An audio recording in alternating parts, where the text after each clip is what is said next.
दोस्तों, आज की कहानी है।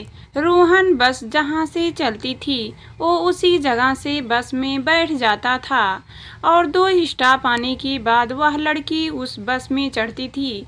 वो लगभग हर रोज उसे देखा करता था। एक बहुत तेज बारिश हो रही थी। रोहन अपनी बस में बैठा हुआ था। बारिश बहुत तेज हो रही थी। सड़क पर पानी भरा हुआ था। आज बस में ज़्यादा भीड़ नहीं थी। बस कुछ दूरी पर ही चली थी कि अचानक ही बस में पानी भर गया था। उसी के कारण वह बस अब बंद हो चुकी थी। अब कुछ ही लोग बस में बैठे थे। अब उस बस में बैठे रहने से कुछ नहीं होगा, यह सोचकर रोहन बस से उतर गया था। वह लड़की भी बस से उतर गई थी। रोहन को लगा कि उससे पूछा जाए कि वह कहाँ जाना चाहती है।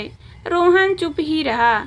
वह उसे जानता भी नहीं था और उससे पूछने पर शायद वो नाराज हो सकती है, इसलिए रोहन आगे बढ़ गया था।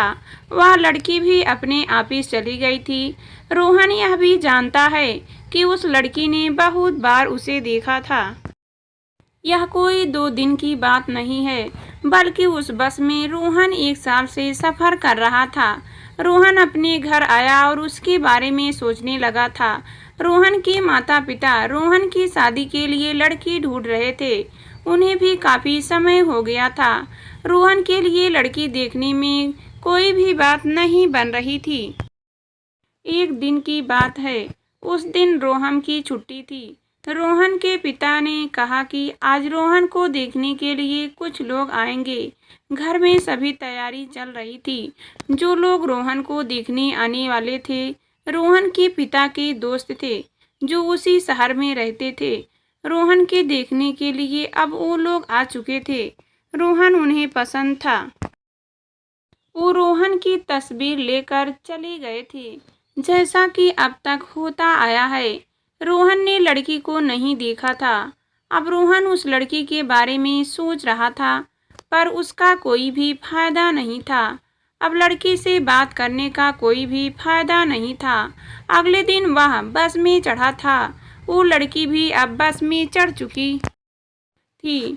रोहन ने लड़की को देखा, पर क्या फायदा, लड़की को देखने से कुछ नहीं होगा।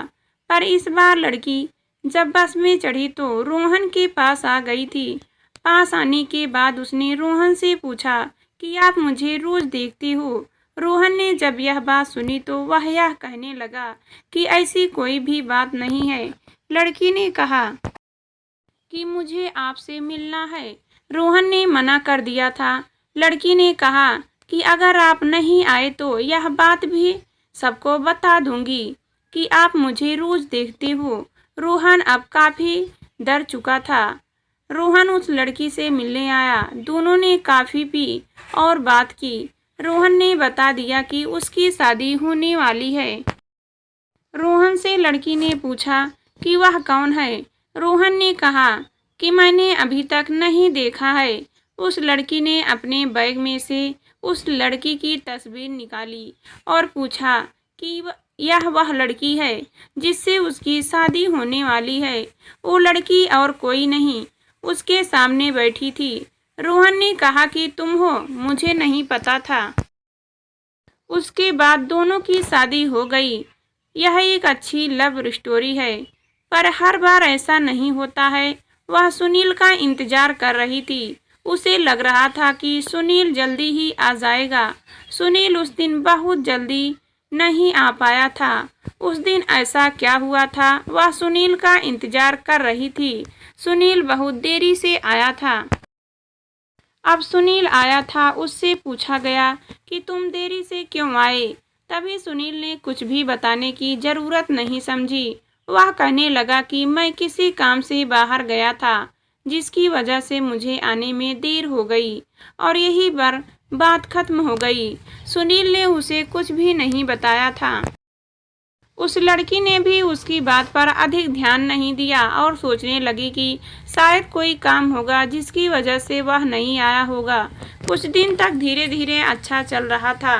एक दिन ही अचानक सुनील चला गया। ऐसा क्या हुआ कि सुनील उसे बिना बताए चला गया, जबकि वह दोनों से बहुत अधिक प्यार करते थे, मगर फिर भी उसने उसे बताने की जरूरत नहीं समझी। उस लड़की ने उसके घर पर जाकर देखा, वहां पर नहीं था।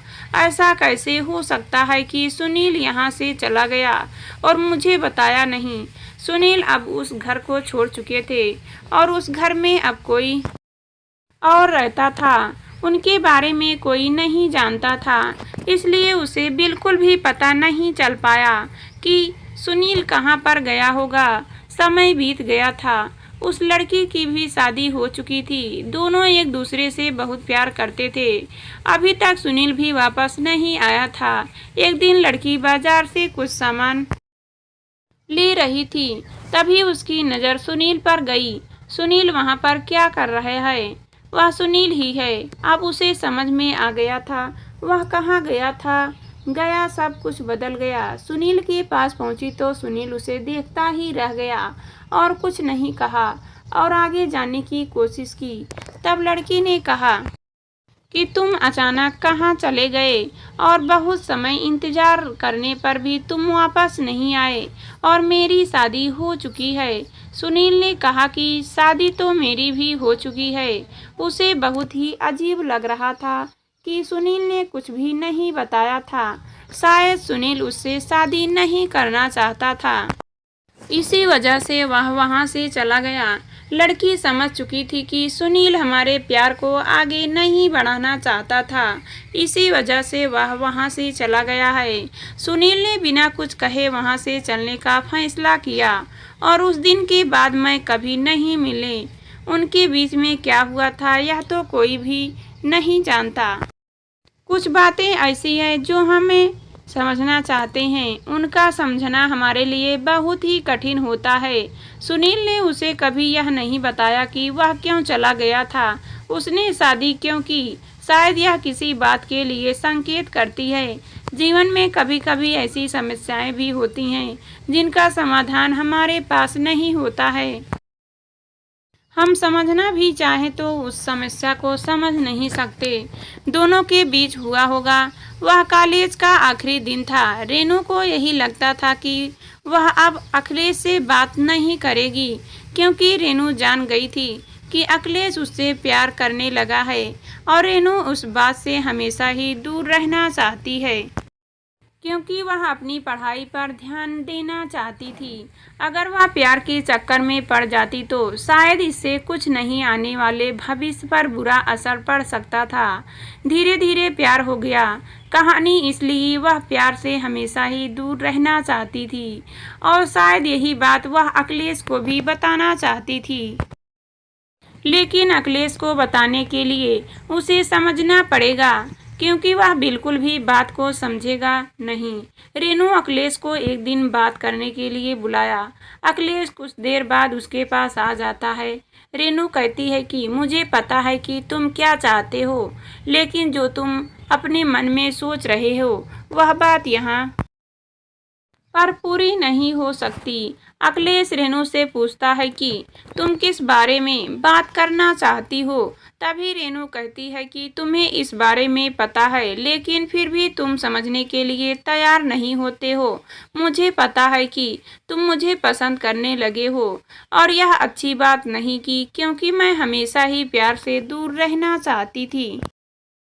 क्योंकि प्यार ऐसी चीज है, अगर मैं कर लेती हूँ तो शायद मेरे आने वाले भविष्य पर इसका बुरा असर पड़ेगा और हो सकता है कि हमारी दोस्ती अधिक दूर तक नहीं चल पाएगी। रेनू अखिलेश से कहती है कि मुझे इस बारे में पता है कि प्यार अच्छा होता है। अचानक प्यार हो गया, लेकिन वह तभी अच्छा होता है जब हम अपनी मंजिल तक पहुंच जाते हैं। लेकिन जब मंजिल तक नहीं पहुंच सकते तो इस बारे में बात करना भी बेकार है। शायद अखिलेश को इस बारे में आज समझ में आ गया था कि उसे प्यार नहीं करना चाहिए था, क्योंकि रेनू उसे पसंद नहीं करती है। शायद वह प्यार से दूर रहना चाहती है। अखिलेश बिना कुछ कहे वहां से चला जाता है। रेनू इस बात को समझ आती है कि अखिलेश समझ गया है शायद अब वो उसके बारे में बात नहीं करेगा। समय बीत रहा था। धीरे धीरे अखिलेश भी समझ रहा था कि मुझे भी उससे दूर रहना चाहिए, क्योंकि अगर मैं दूर नहीं रहूंगा तो शायद यही कारण होगा कि मैं हमेशा परेशान रहूंगा और वह रेनू से फिर कभी भी मिलने नहीं जाता है। रेनू को इस बात का पता तो लग गया था कि वह उससे दूर हो गया है, लेकिन वह यह भी सोच रही थी कि उसने एक अच्छा दोस्त भी खो दिया है, क्योंकि उससे प्यार करना चाहता था, जबकि रेनू उससे सिर्फ दोस्ती रखना चाहती थी। अब तो सिर्फ प्यार भी नहीं रहा और दोस्ती भी उससे दूर चली गई है। अपने सवालों पर बहुत ही पछतावा हो रहा था, क्योंकि जो उस दिन उसने कहे थे, शायद इसका जवाब उसे नहीं मिल पाया था। लेकिन वह समझ चुकी थी कि वह अखिलेश समझ गया है। अब क्या कर सकती है। वह उसे दूर नहीं रखना चाहती थी, लेकिन प्यार करने की वजह से ही वह उसे दूर जाना चाहती थी। समय बीत गया था। अखिलेश एक दिन रेनू के सामने अचानक ही आ गया, क्योंकि वह बाजार की तरफ गया था। रेनू ने उसे बहुत समय से ही नहीं देखा था। कॉलेज का आखिरी दिन था, उसके बाद वह कभी नहीं मिले थे। इस बात को 6 महीने से ऊपर हो गए थे और 6 महीने बाद रेनू के सामने अखिलेश आ गया था। लेकिन अखिलेश ऐसे चला गया जैसे कि शायद उसे पहचानता भी नहीं हो। यह देखकर रेनू को थोड़ा बुरा तो लग रहा था, लेकिन वह जानती थी कि अगर फिर से बात करेंगी तो शायद फिर वही बातें होगी। इसलिए दोनों ही अपनी नज़रों को छुपा कर चले जाते हैं और इस तरह प्यार की डोर यहीं पर समाप्त हो जाती है। बहुत से प्यार को मंजिल नहीं मिलती है और कभी कभी प्यार को समझना आसान भी नहीं होता है।